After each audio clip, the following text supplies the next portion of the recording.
दुई साथीहरू हाम्रो चाहिँ घरमा केरा पाकेको छ अहिले आमाले लिएर आउनु भएको हो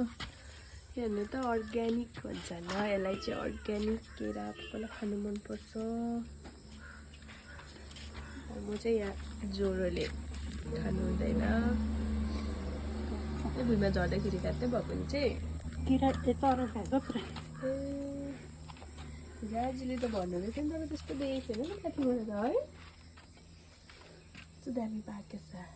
भित्र दाना रहेछ यो अन्त यहाँ अब खाएको छैन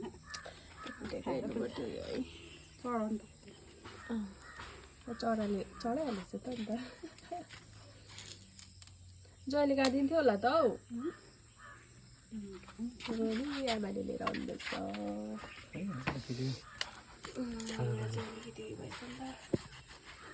चराले खाएर चाहिँ निकाल्नु हुँदैछ वाउ कस्तो ठुल्ठुलो पो रहेछ त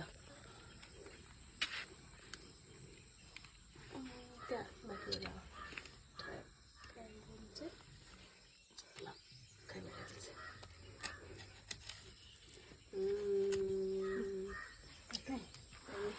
दामी दामी दामी के गर्नु मैले चाहिँ खानु हुँदैन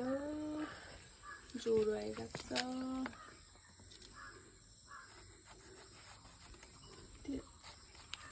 घरि काटेर राख्नुपर्ने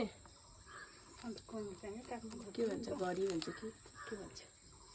काङ्ग्यो काङ्ग्यो घरि चाहिँ उयो डल्लै होइन त्यो फुटेको हेरौँ न भनेको मैले चाहिँ दाना छ कि छैन हेरौँ यो wow wow wow wow wow wow पाकेको चाहिँ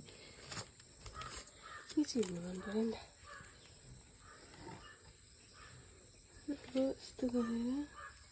अर्को छुरी ल्याउँदा अलिक लाग्दैन छैन सो दाना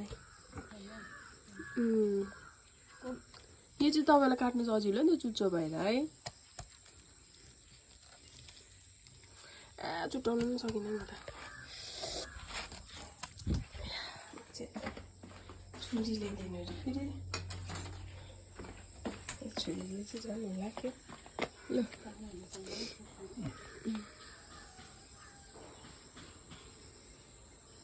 अघि बिहानै गरेको भए त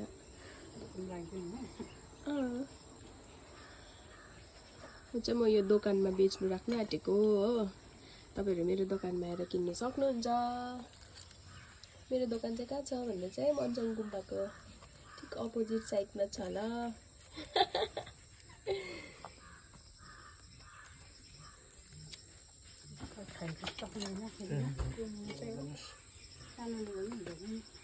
यो चुच्चो छ कि वाइन लगाउँ होइन यस्तो दामी केरा अब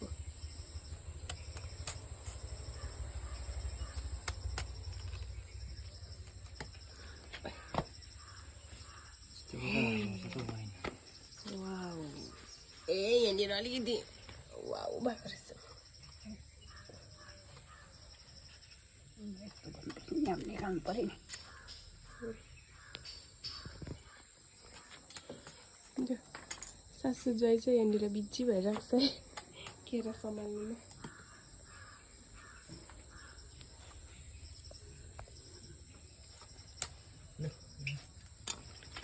कसरी दर्जन हौ 60 रुपियाँ 60 रुपियाँ दर्जनमा किन्नु आउनुहोस् होला